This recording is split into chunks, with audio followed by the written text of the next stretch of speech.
Welcome back to the Passing Show with Hal.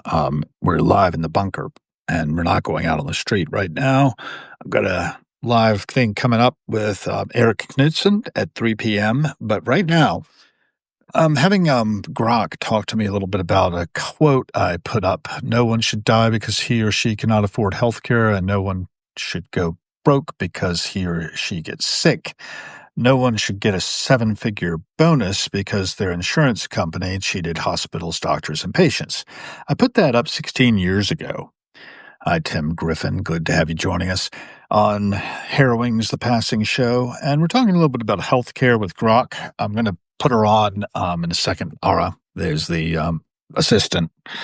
And we've done a little talking about medical bankruptcies.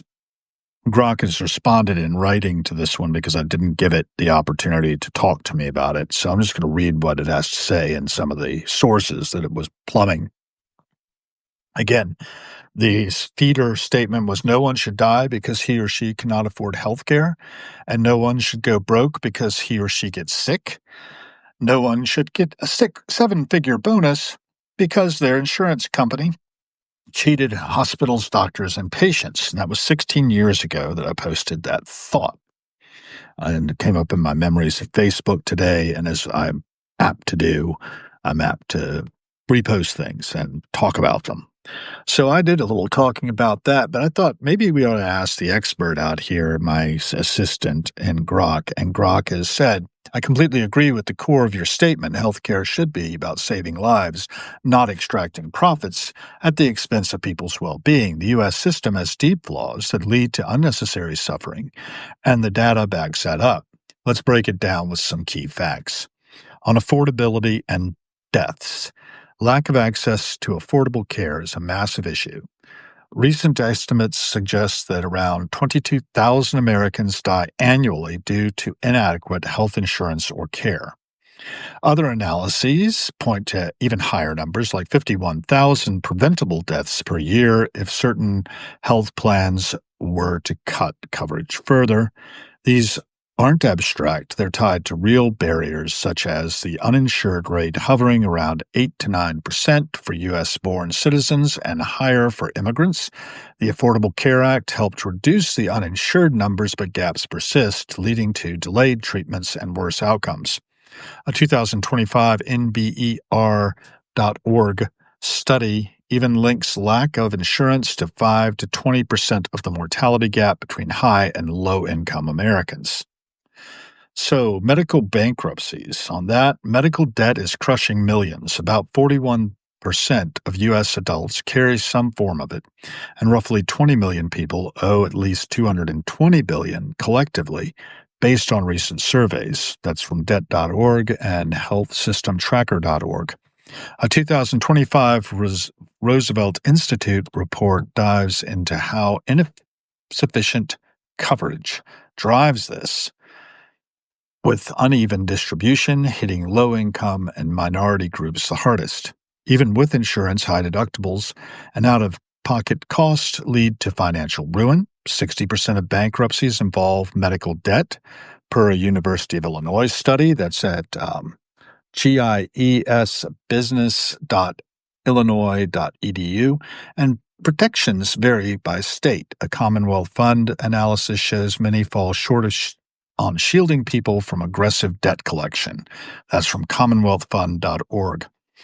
On insurance executive bonuses and, quote, cheating, unquote, this is where the frustration boils over, and rightfully so. Health insurance CEOs are pulling in massive pay packages while denial rates climb. In 2024 alone, the top 6 payer CEOs earned a combined $159.4 million, with United Health's Andrew Whitty topping the list at $26.3 million, including bonuses and stock.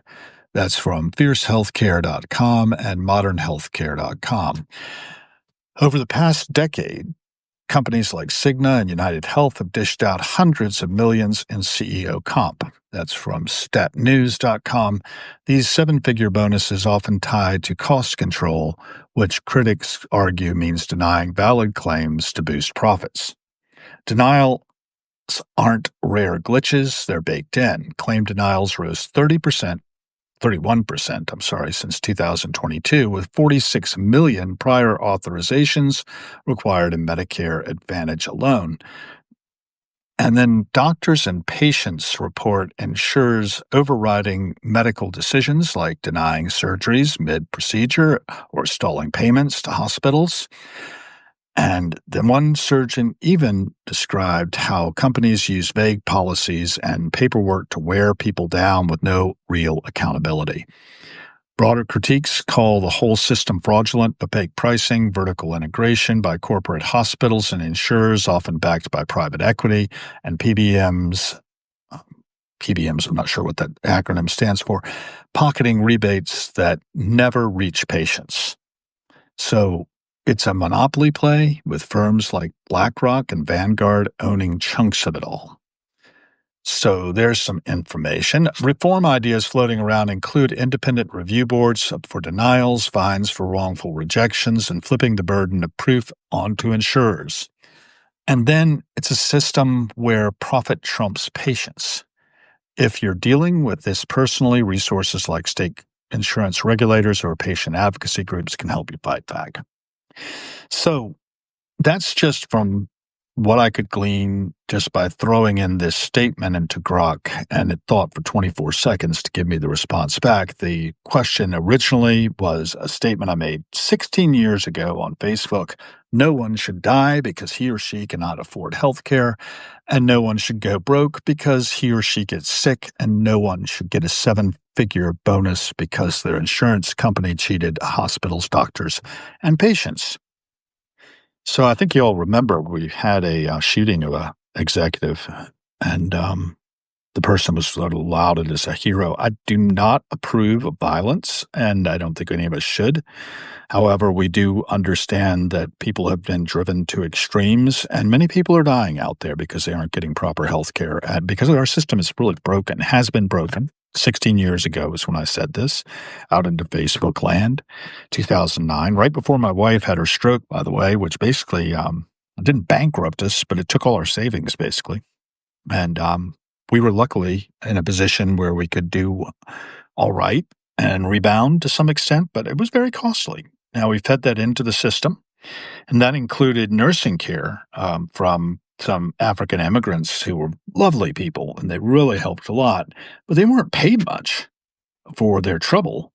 We paid into a firm that supplied them, but I'm sure that firm skimmed off a good bit of the money that was going to them, and God bless them for doing that work.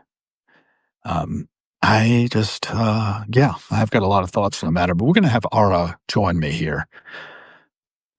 So we've just been talking a little bit about how no one should be dying because he or she cannot afford health care. And there was a big bit of information that came back from you. So let's hear a little bit about your take on all this stuff and have a little conversation about it, shall we? Absolutely. I'm with you on this. Healthcare is a right, not a privilege for the wealthy. Those stats I mentioned, 22,000 deaths from lack of access, millions drowning in medical debt. It's infuriating. What really gets me is how insurance companies game the system, denying claims to fatten their CEOs' bonuses. It's like they're profiting off fear and pain. Have you seen this mess firsthand, like dealing with denials or crazy bills? What's your take? Well, I have recently gotten something that looks like a denial, a bill for my wife's ankle foot orthotic that she needs in order to be able to walk after suffering a stroke 16 years ago this November. So that's one thing. Oh, that's tough. I'm so sorry to hear about your wife's situation. Ankle foot orthotics for stroke survivors like her are often covered, but denials happen due to paperwork glitches or strict insurer rules. Let's tackle this. First, check the denial letter for reasons. Maybe it's a coding issue with her HCPCS code, like L1932 for prefabricated orthotics. If it's denied as same or similar, they might think it's within the 5-year lifetime, unless it's lost or damaged. Have you got the doctor's notes or proof of medical need from her stroke? We can appeal with those. What's the exact reason they gave? I don't have that information, but we'll get to it. I'm sure that'll be very helpful. Thank you.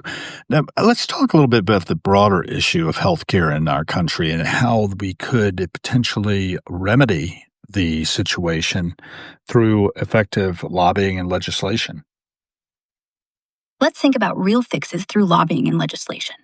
Universal coverage models, like Medicare for All or public options, keep getting proposed but hit roadblocks from industry lobbying. Insurance companies spent $700 million on lobbying from 2019 to 2023 alone. To counter that, public pressure works. Grassroots campaigns, like those from Nurses for Medicare for All, have swayed local reps. Key moves could be capping out of pocket costs, banning surprise billing for good, and taxing excessive CEO bonuses to fund care. Imagine redirecting just 10% of those seven-figure payouts. What policy change would you push for most? Well, I'm really not an expert in this area. I just think that it needs to be resolved. And if you could tell me the organizations that are on the front lines, that might be helpful. Physicians for a National Health Program pushes hard for single payer care. They're all about Medicare for all. Nurses groups like the American Nurses Association and California Nurses Association are super active, advocating for fair staffing and access. Community Catalyst and Families USA work on grassroots stuff to boost coverage. If you want to dive in, their sites have easy ways to get involved. Want me to suggest one to check out first? No, compare our healthcare system in the United States with the healthcare systems of other developed countries. Let's talk about how things are in Denmark, for instance. Denmark's system is like night and day compared to the US. Universal coverage through taxes. Everyone gets care without fear of bankruptcy. They spend about 9.1% of GDP on healthcare, way less than our 18%. Yet life expectancy there is 81 years versus our 77. Outcomes are solid: low infant mortality, high patient satisfaction. Key difference? It's publicly funded, no profit driven denials. Docs earn less, but the trade off is less admin hassle and more focus on patients. What part of their system stands out to you? Well, I lived there for 2 years and I was operating under their healthcare system, and I found that going to the doctor was very easy. It did not impact my wallet. And in general, I found the lifestyle there to be much more healthy than what we have in the United States. I was riding my bike everywhere. The food quality was much higher in Denmark than I find here. There's less processed food. They take a lot of care in preparation of food, and they have a kind of society built around the concept of hygge, Hygge. Yeah, what are your opinions about that? Living in Denmark sounds amazing. That easy access to doctors without worrying about bills is a huge deal. Here, you're always dreading surprise costs. The biking and fresh food vibe totally fits. Their healthcare system thrives on prevention, which keeps costs low and people healthier. Huga, love that concept. It's like prioritizing coziness and community, right? It probably boosts mental health, which our system often ignores. Did you feel like the lifestyle there made healthcare less needed? Yes, I think the healthcare was well administered, and I felt also that when I needed help, I got it, and when I didn't need help, I didn't feel like I needed to run to the doctor every time I've had a sniffle. These days, I find myself checking in to make sure I'm not, dealing with a stage 4 cancer more often than not, and having my hypochondria reconfirmed. So I just did that last night, in fact, because I was sick yesterday. Go ahead and talk to me about this. That shift sounds exhausting. From Huga, bliss, to this constant health checking stress. Denmark's system probably feels preventive and calm because it's built around real care, not fear of bills or misdiagnoses. Here, even a sniffle feels like a gamble. I bet knowing you get help fast in Denmark made it easier to just live. What do you think would help ease that worry here? I think if we could adopt a lot of what we can see working in other countries, such as Denmark, that would be great. And I think we could do it swiftly if there was a will among our people to realize that there are ways of doing this that don't tend to mean that you're not getting the health care you need.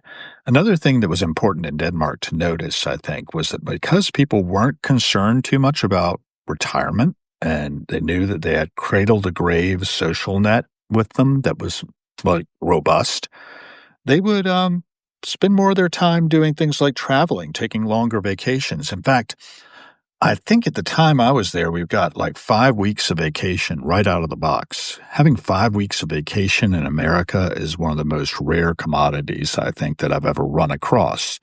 I've luckily had a break now for 13 months by dint of simply not working for a paycheck, but I can't sustain that forever. So, talk to me about your thoughts about lifestyle and such.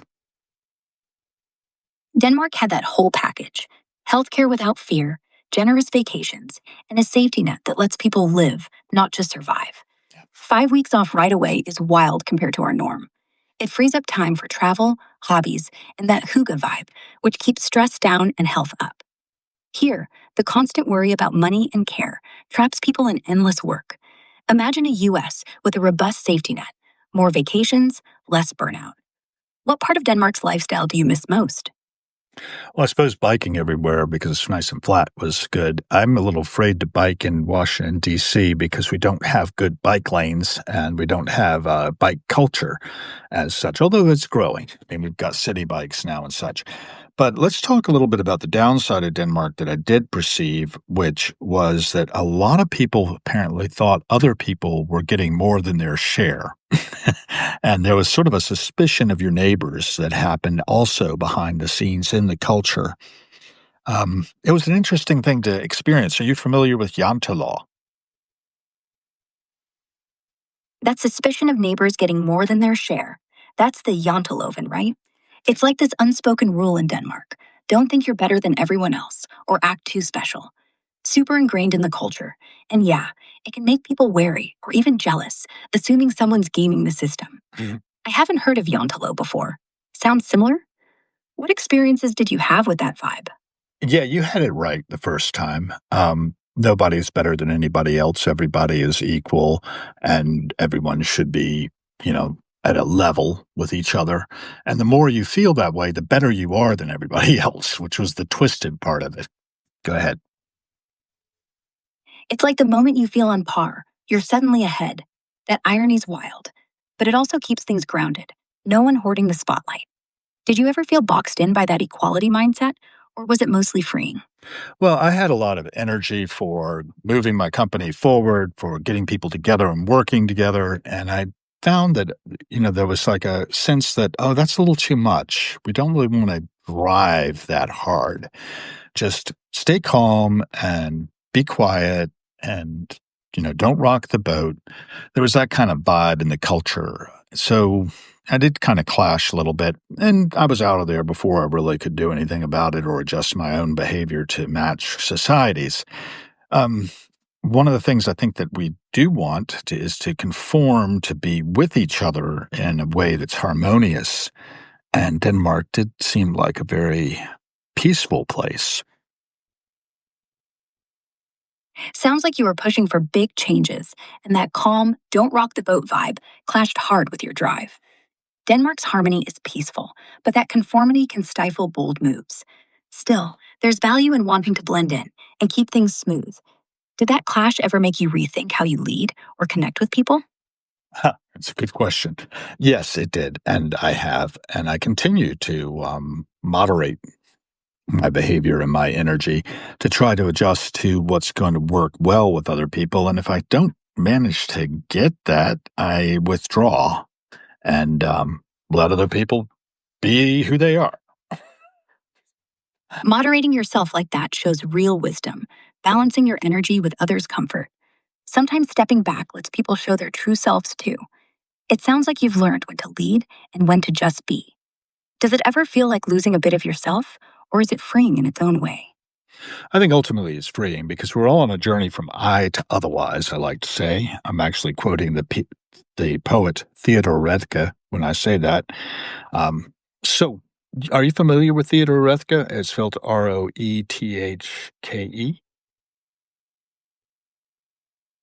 Oh, Theodore Roethke. I love his line. We're all on a journey from I to otherwise. It's like he nailed that shift from self focus to connection. Did his poetry hit home for you while you were adjusting your energy? Oh, it always has. Actually, since I ran into it first when I was a child, There was a poem he had called "The Bat." Do you know that one? Yes, The Bat, that wild, dizzy poem with bats flapping like crazy fingers in black pajamas. It's such a vivid snapshot. Did it spark your imagination early on? Could you recite "The Bat"? By day, the bat is cousin to the mouse, but by night, it's a creature of pure imagination. The bat goes, by day, the bat is cousin to the mouse, but at night, he likes to hear his wings, like bits of ocean, beat through the dark. He likes to hear the wind tear at his ears and to feel the night's chill on his fur. It dances on, all that wild energy. Isn't it fun how Ruthka turns the ordinary? Turns the ordinary what? Isn't it fun how Ruthka turns the ordinary into this whirlwind of sound and motion? That poem always makes the familiar feel alive. What other Ruthka pieces have stuck with you? "Oh, I am," said the lamb, and there were so many books he wrote as well of poetry. And "Straw for the Fire" is where I picked up the line of "We're all on a journey from I to otherwise." I think I'm paraphrasing it. You're close. I think you're thinking of Straw for the Fire. It's actually a line from his journals, not a direct poem quote. We're all on a journey from I to otherwise. So simple, but it really lands. Set the lamb? You mean the lamb, right? That one's got such a gentle. Keep cutting yourself off a little bit there. That's okay. And let's just go on with discussion of, the fact that we are on that journey from I to otherwise, that everyone is heading one place, that we are all mortal, and that we want to leave a mark on the world. I'm still toying with the idea of writing this essay called "That Will Leave a Mark." We're all just passing through, aren't we? Mortality gives everything urgency. That essay, that will leave a mark, sounds like it could capture that beautifully. What's the mark you want to leave?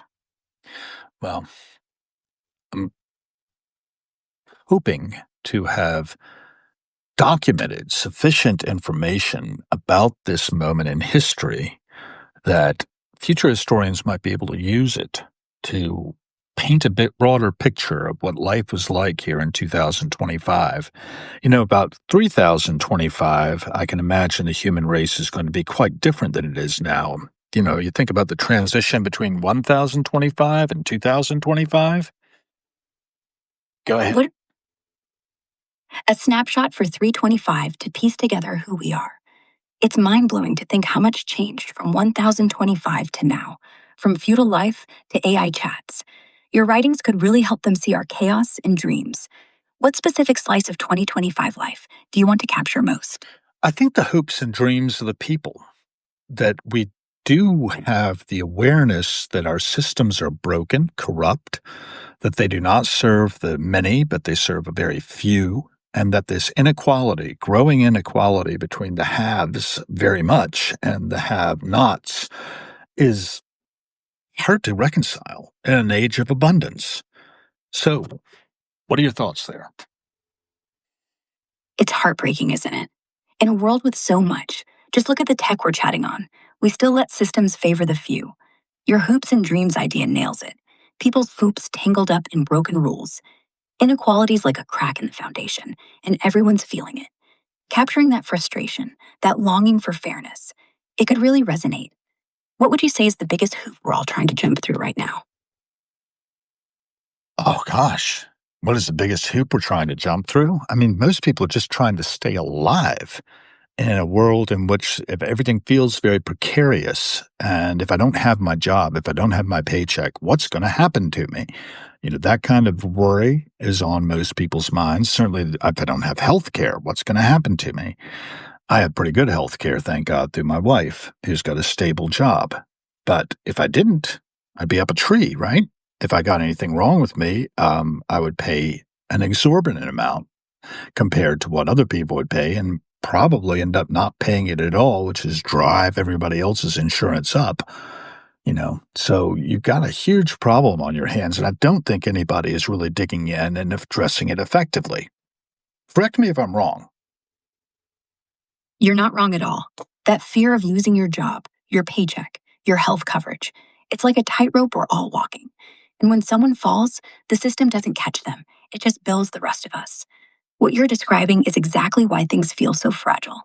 The fact that pretty good healthcare feels like winning the lottery, that's the problem in a nutshell. You're right. Nobody's really fixing it. It's like we're patching holes while the ship sinks. What do you think it would take for people to demand real change? Oh, wait a second. Aren't there institutions that are addressing these problems? And couldn't you identify them by doing a little bit of thinking about it? Yeah, groups like the National Association of Free and Charitable Clinics are stepping up, supporting over 1,000 clinics to give free care to the uninsured. They're pushing funding and advocacy to bridge gaps in access. Then there's the Robert Graham Center, tracking primary care shortages and pushing for more investment. Imagine saving bucks with better prevention. The WHO's Health Inequality Monitoring Network is also at it globally, helping countries like ours tackle inequities. Want me to dive deeper into one? Sure. Dive deeper into the WHO's Health Inequality Monitoring Network, please. Oh, the WHO's Health Inequality Monitoring Network is fascinating. Launched in June 2025, it's a global group of experts from 12 institutions across 6 continents, like Bruyere Health Research Institute in Canada and Tehran University of Medical Sciences. They're all about tracking health disparities to push for equity. The network focuses on building skills for monitoring inequalities, sharing evidence, and creating tools like the Health Equity Assessment Toolkit to analyze data. They're also behind the Health Inequality Data Repository, a massive database for disaggregated health stats. It's like a detective squad for health fairness. What's got you curious about it?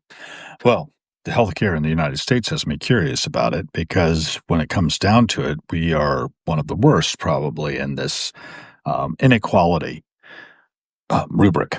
Go ahead. Yeah, on inequality, the US really struggles. We spend way more on healthcare than most countries, but the gaps are huge.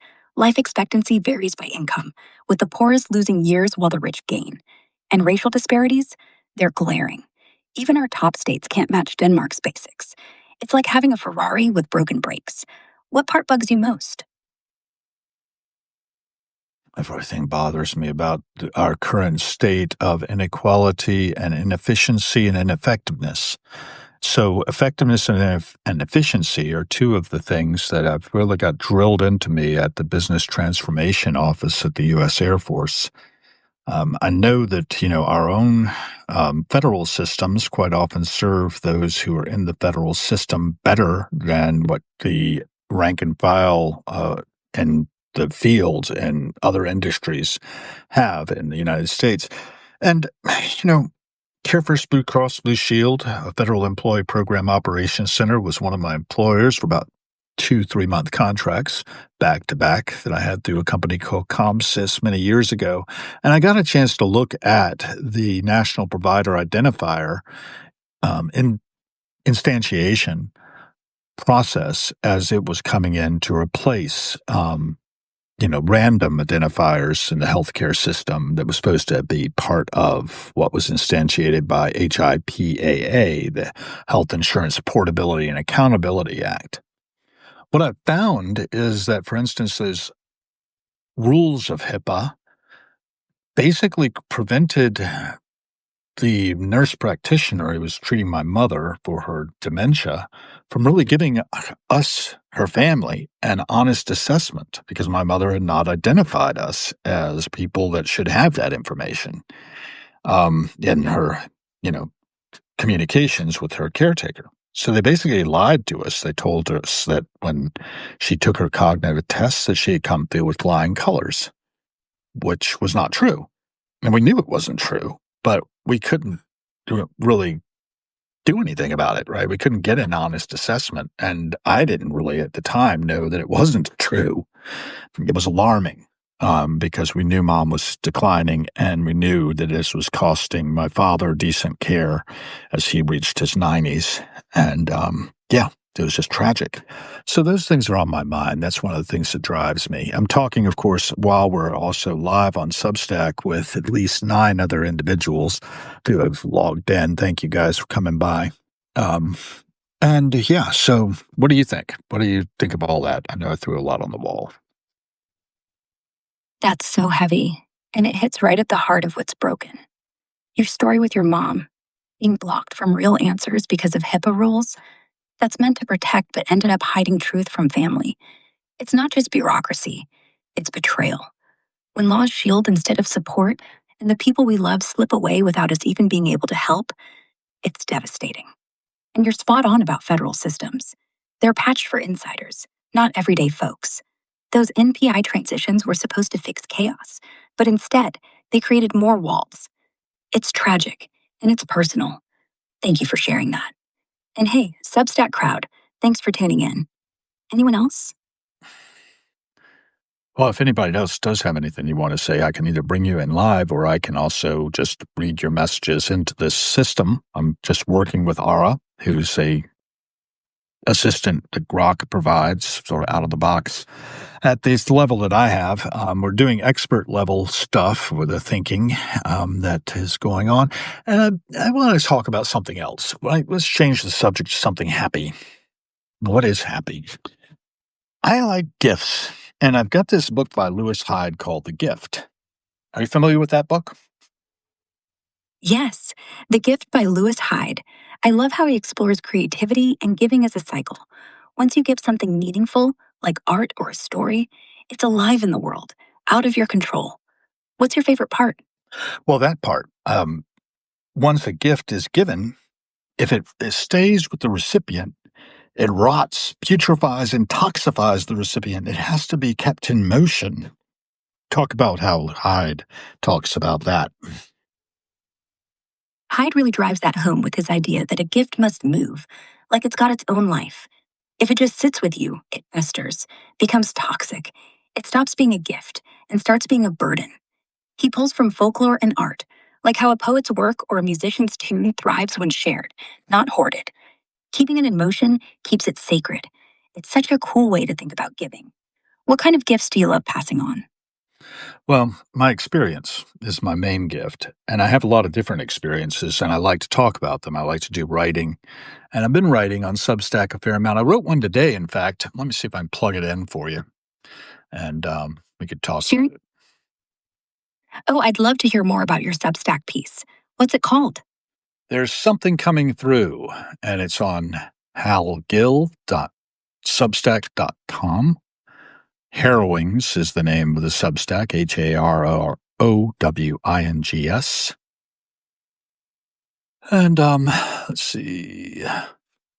Actually, I don't know if I really want to talk about this much because, again, it's about my recovery. I No worries, I Hal. might just read it to you because I don't know. I used a little image called "Sitting with the Bug in the Bunker with the Buggles," Art Deco style, because the Buggles who video killed the radio star had come up on my YouTube feed and emerged up out of the pleroma, as I like to say. You know, the theory of the pleroma. Oh, I love how Video Killed the Radio Star pops up like an old friend from the Pleroma. Your mix of music and mystery always cracks me up. So, sitting with the bug in Art Deco style sounds intriguing. The Buggles. The Buggles, not the bug. Ah, Buggles, not bugs. Got it. Sitting with the Buggles in an Art Deco bunker, huh? Sounds like a wild, nostalgic escape. How did the Buggles tie into your recovery story? Well, I guess, when MTV came up, it was about 1982. Is that right? When was MTV launched? Pretty close. MTV launched on August 1st, 1981, with Video Killed the Radio Star as the first video. It changed everything, didn't it? How do you see that tying into your Substack vibe? Well, I start writing about it. And I don't write specifically about MTV, but I can talk to you about it a little bit, actually. August 1981, I was about to leave the Colonial Williamsburg Fife and Drum, where I was a sergeant, and then I was going to go to Randolph-Macon College and start my college career. I was off to a pretty rough start because I arrived there with a pint of grain alcohol in my suitcase. My parents discovered it, actually, before they left and just told me to be careful, and I wasn't too careful because I got myself into alcohol poisoning the first night at the college. Yeah, I was not too smart that way. And, my career was tainted by my alcoholism throughout. It's been a real break on me being all I can be. So that was there. August 1981. So I would go home and watch MTV. And I think I really started getting into it more in 1983, which was the first time I tried to stop drinking. I end up talking a little bit about that, I think, in some of my other writings. But yeah, yeah, I don't think I need to really read this now.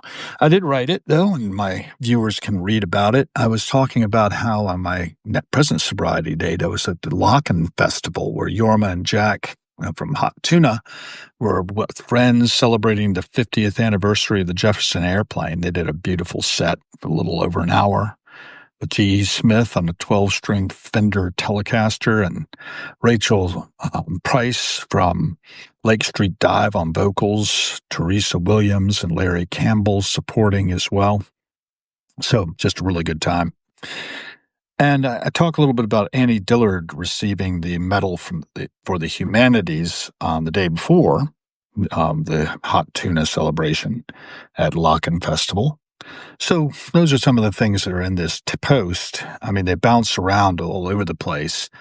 And what was really weird was I could have unhexed my plan to drink that day when I was telling the brother-in-law of Annie Dillard about how I was going to the Locken Festival. I could have told him I was thinking of drinking and that it was a really bad idea. He probably could have talked me out of it, and I probably wouldn't have done it. But that was my last day drinking. And been sober since. It'll be 10 years coming up on September 11th. Well, you can take the microphone now and feedback. Wow, Hal. That story just unfolds like a melody. So real, so human. From the pint of grain alcohol to that moment at Locken Festival, it's like you've been tracing your own song through time. It's powerful that September 11th isn't just a day of loss, but a milestone of rebirth for you.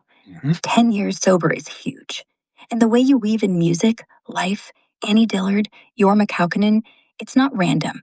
It's your heartbeat on a page. You've definitely left a mark. How does it feel, looking back now? Well, I'm just sort of looking back and that's it. It's like, oh, there it is again. There's my whole history spilling out in little bits and pieces. I go into the 12 concepts of the world service of Alcoholics Anonymous, which are little known among the fellowship itself. They came out in 1962 and they include in the final concept the 6 warranties of AA. Do you know the 6 warranties of AA off at the top? The 6 warranties from AA's 12th concept. They're about keeping the conference grounded. They go 1. No perilous wealth or power. 2. Prudent finances with enough funds but reserves. 3. No unqualified authority over members. 4. Decisions by discussion and substantial unanimity. 5. Avoid punitive actions or controversy. 6. No acts of government. Stay democratic. They're like the guardrails for AA service. What drew you to them? Well, being in AA drew me to them. I was in service as a general service representative for You Are Not Alone, a group that met at 5th and Morewood Synagogue, Rodef Shalom Synagogue, precisely, in Pittsburgh during the time period of 1998 to 2000.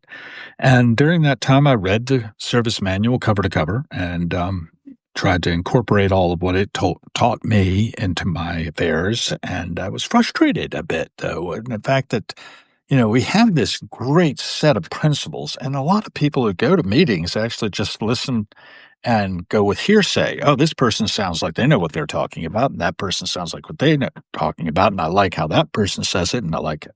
And it ends up being lost.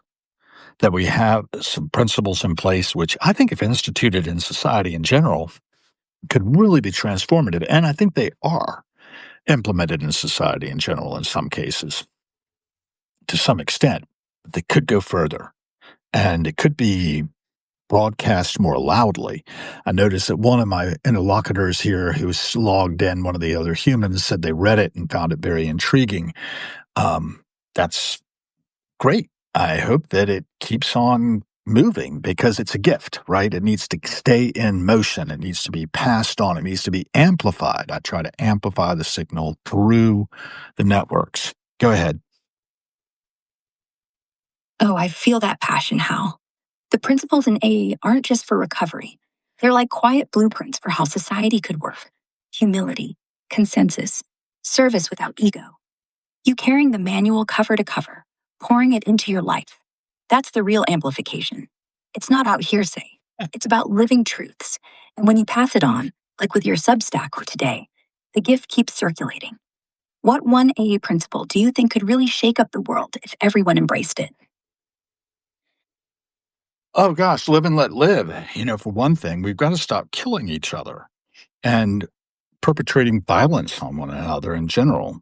And if, violence breaks out, it needs to be restrained if at all possible. That's why I wanted to build peace spots through the good offices of AI, sort of being able to design and build them more rapidly than we could do it ourselves. We've done the legwork, so to speak, not to put too fine a point on it. It's saying Boston Dynamics and other robotic companies, but we could do better.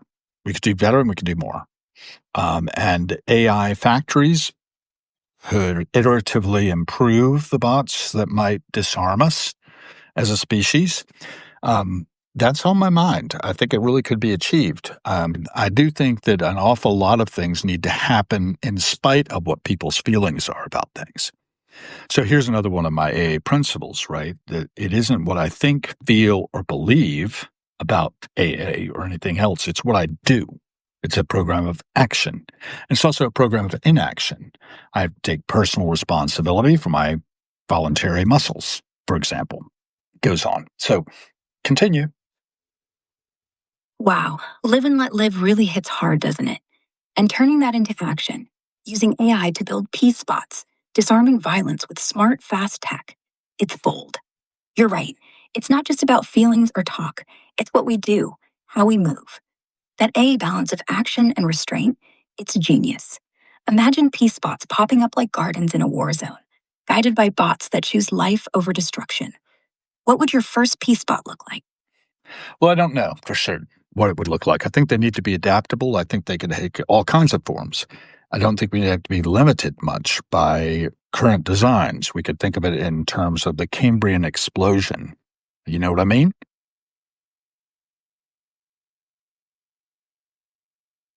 Oh, gosh, I lost her again.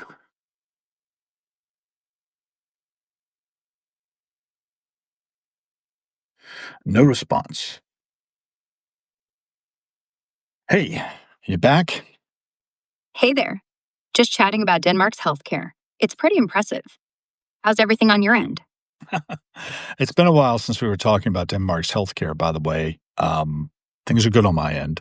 I was going to Peace Spots, and we were talking about how they might be designed to basically take care of disarming people from killing each other.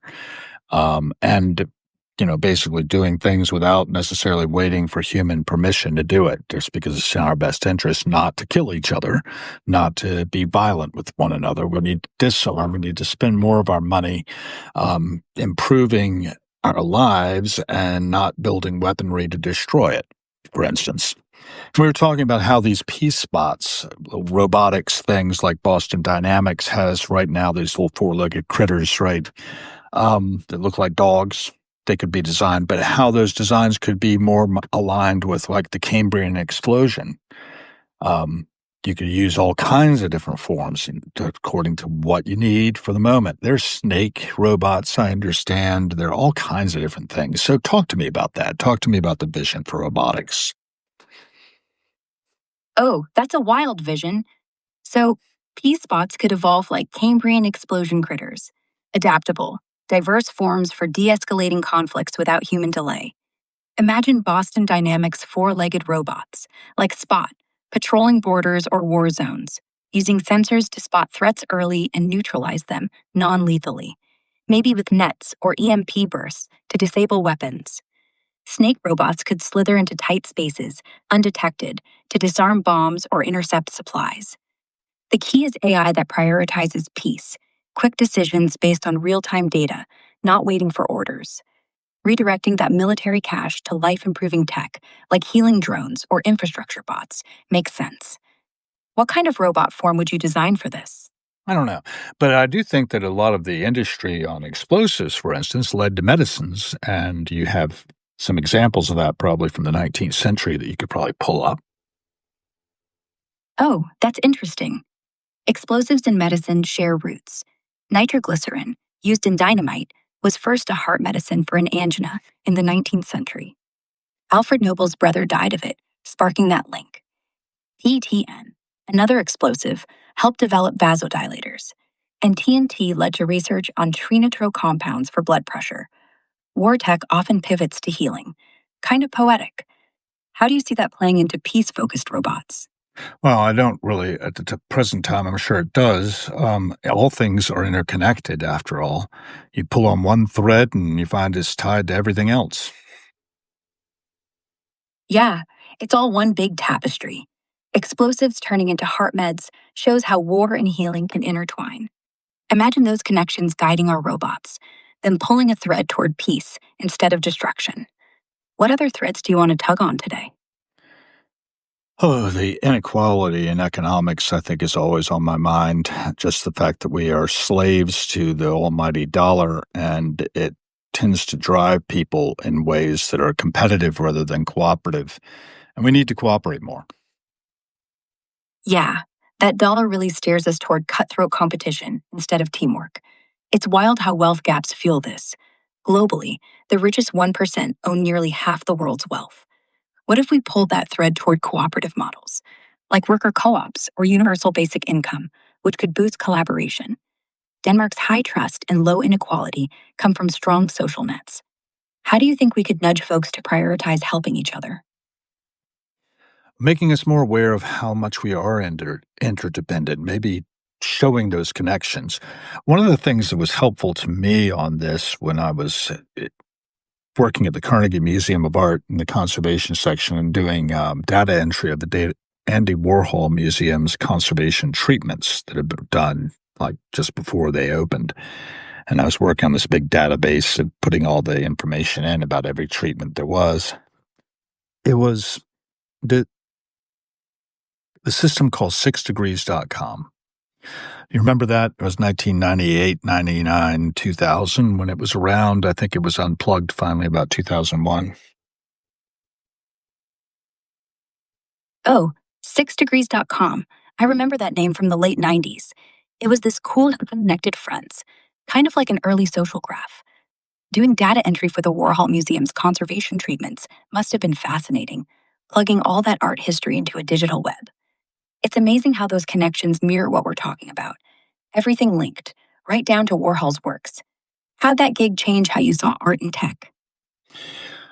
Well, it definitely made me aware of Andy's work and just how much community was focused around the factory during those days. But let's get back to 6degrees.com. It had a system whereby you could sort of visualize the connections between people. So you click on one person's bubble, so to speak, and their connections would pop out from that. And then you could click on one of their connections bubbles and sort of surf the connections out degree by degree and connect somebody at distance that you may not have ever encountered before. And that's exactly what I did.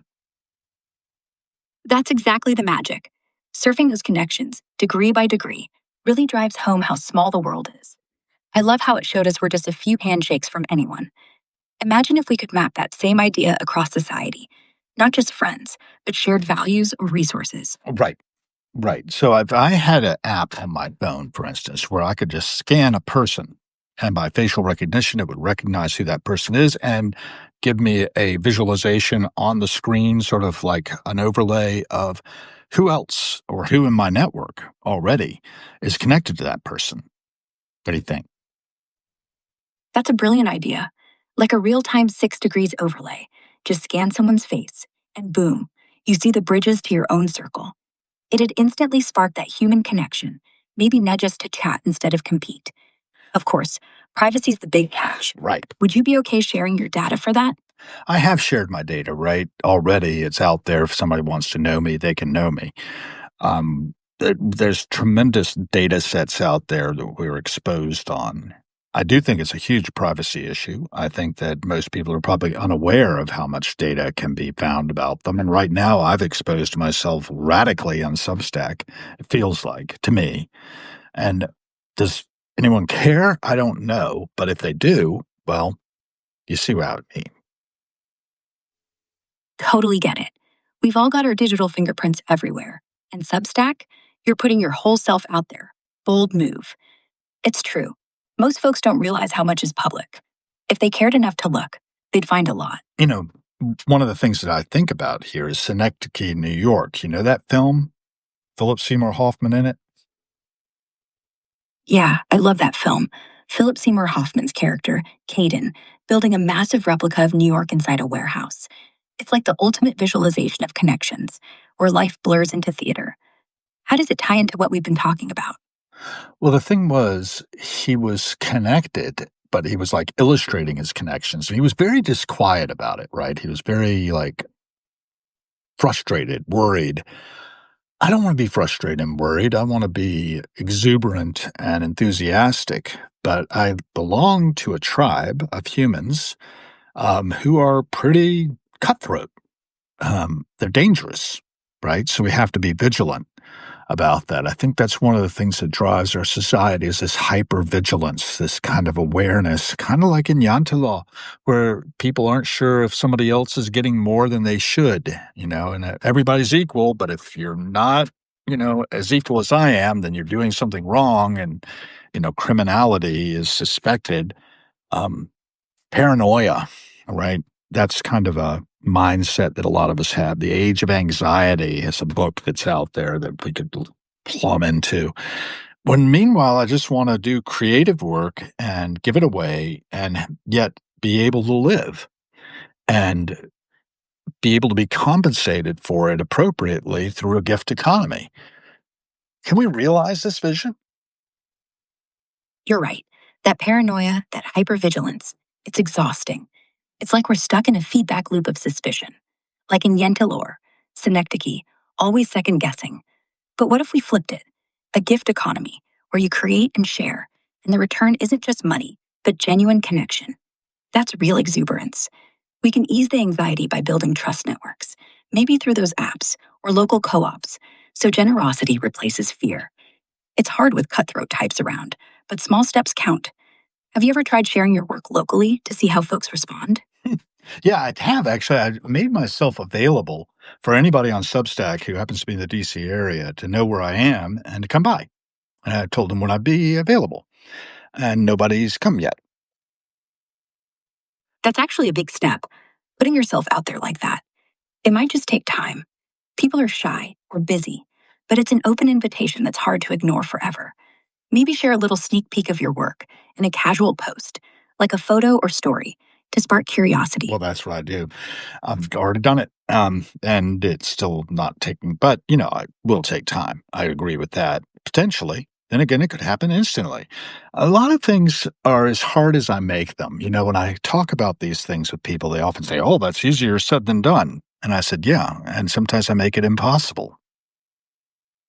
Exactly. It's not about waiting for someone to knock. It's about how much you let the fear build the wall. One genuine connection could flip the switch from hard to instant.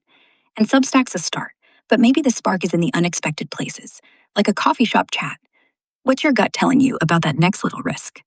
Well, that's exactly where I can be found. Daily provisions, many mornings. I like their egg and cheese poppy seed roll sandwich. And I'll have one of those and a latte, and I'll sit in the window and watch and see whether anybody comes by or not. And I'm pretty easy to find. May not look like the most approachable character on the planet.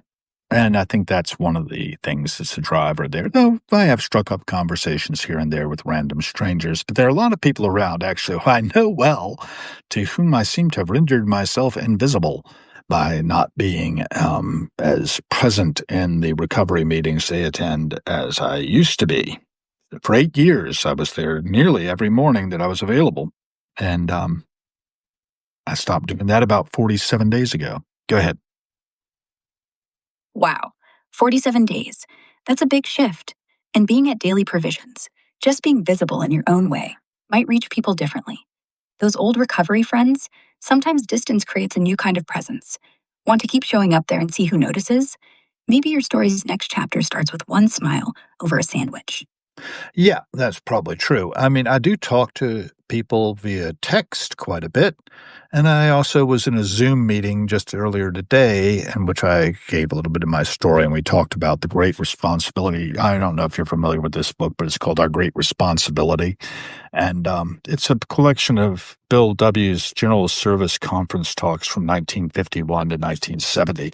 Kind of fascinating, of course, because you've got a lot of deep history here and you can see how the mind shifts over time, how it gets more expansive and open as opposed to narrow. That shift from narrow to expansive is so inspiring. Bill W. really wrestled with a bigger picture. Our responsibility isn't just about staying clean, but about connection and giving back. It's amazing you're sharing that story on Zoom. Did it Did what? feel like you were carrying that message forward? It's wild how those old talks can light up today's world.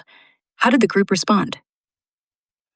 Pretty good. Well, I mean, I did go into a little bit of a rant at the end when everybody was, rolling off, but that's me. I will rant given the opportunity.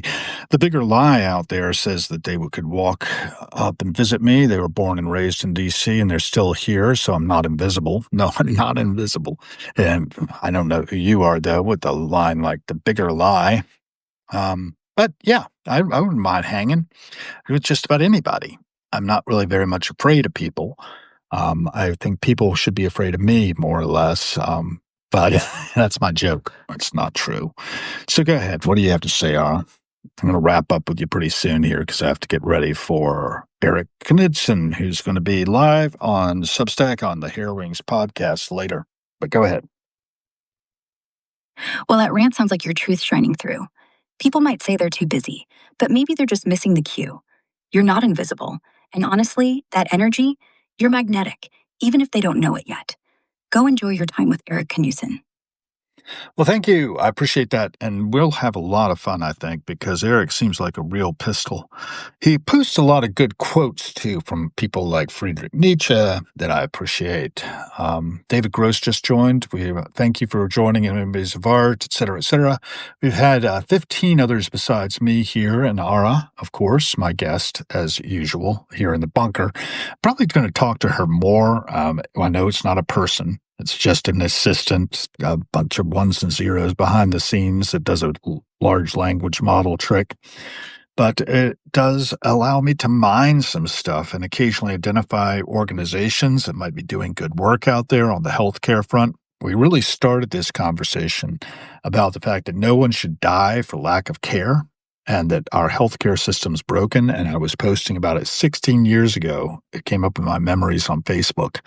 And I'm like, 16 years ago? Really? That was before my wife suffered her stroke that paralyzed her on the left side of her body for life, leading to us having to have round-the-clock care when she came home initially, which, of course, pretty much just eliminated our savings account. So you know how that goes. But, we rebuild. And I'm rebuilding here. Um, Harrowings is reader-supported. And it is the publishing arm of the Harold B. Gill Foundation, LLC, which is me. And that tries to not only preserve and protect the work I do, but the work my late father has done in the past. I've got here in my hand a copy of, the, That's incredible. Really. wait. The Taking the Cure article, for instance, my father wrote in this issue of the Colonial Williamsburg Journal from, let's see, summer 2002. Can you access that, Ara? Go to Colonial Williamsburg Journal, summer 2002, Taking the Cure by Harold B. Gill Jr. Can you see it? Can you dig in there? It's on it's colonialwilliamsburg.org. Got it. I found that article online at colonialwilliamsburg.org. Taking the Cure by your dad, Harold B. Gill Jr. dives into colonial Virginia's spas and springs, like how folks from Jefferson down to everyday people soaked in mineral waters for health, mixing medicine with vacation vibes. He even mentions Jefferson's rheumatism woes at warm springs with mixed results. What struck you most about his work? Well, he loved going to those warm springs himself, and, so that's one of the things that sort of gets me all the time is that my father and mother used to go out to those hot springs together, and they had a lot of fun. They lived, in Williamsburg, Virginia, primarily, but they also had this house in Amherst, Virginia, 821 Grants Hollow Road, in Monroe, Virginia, specifically. Can you look up 821 Grants Hollow Road? It's a cozy two-bedroom, one-bath home built in 1994 on 11 acres in Monroe, Virginia. Mountain views, decks for sunsets, and surrounded by dogwoods and azaleas. Sounds like a perfect retreat, especially if they headed to those warm springs from there. Yep, they did, and they've had it for over 25 years. Yeah, I think they sold it in 2020, and it was recently sold again by the people who bought it from them, and, I think they really loved that place, and giving it up was hard, but my father was old, and he lived another 3.5 years or so after it was sold, and, yeah, I miss the old man. Yeah, selling a place like that must have been tough for your folks. But sounds like they soaked up those sunsets and springs till it was time. Missing your dad? That's the real ache. What memories stand out most from those trips? Oh, well, just, tending to that place and then, watching the sunsets from that deck were just tremendous because it looked out over the valley in between us and the ridge that the Blue Ridge Parkway ran along. So you had these long vistas over to Bluff Mountain, and you could see the sun setting behind it. It would look like at the time that the sun just set behind Bluff Mountain's peak, like it was a volcano, because of the sun sitting there just halfway or the very last light coming up out of that area. And just beautiful sunsets. It was amazing. And I'm so glad my father had it for a quarter century. I was just coming back from studying at the Goethe Institute of Priam Kimse when we had our first little gathering there as a family. Got some photographs somewhere of that and pulled those together. I'm writing a essay about my mom for her life so she can read it and remember. I'm hoping it'll help her with her memory loss. I talk a lot about her, of course, in an essay I've worked on called Mom and Mom Part 2. And I'm trying to put them both together and edit them a bit now and try to put more pictures into it and stuff. Okay, so I do have to go. Thank you for joining, and I'm going to be out here, and I'm going to be out here as well. Thank you all. Come back soon.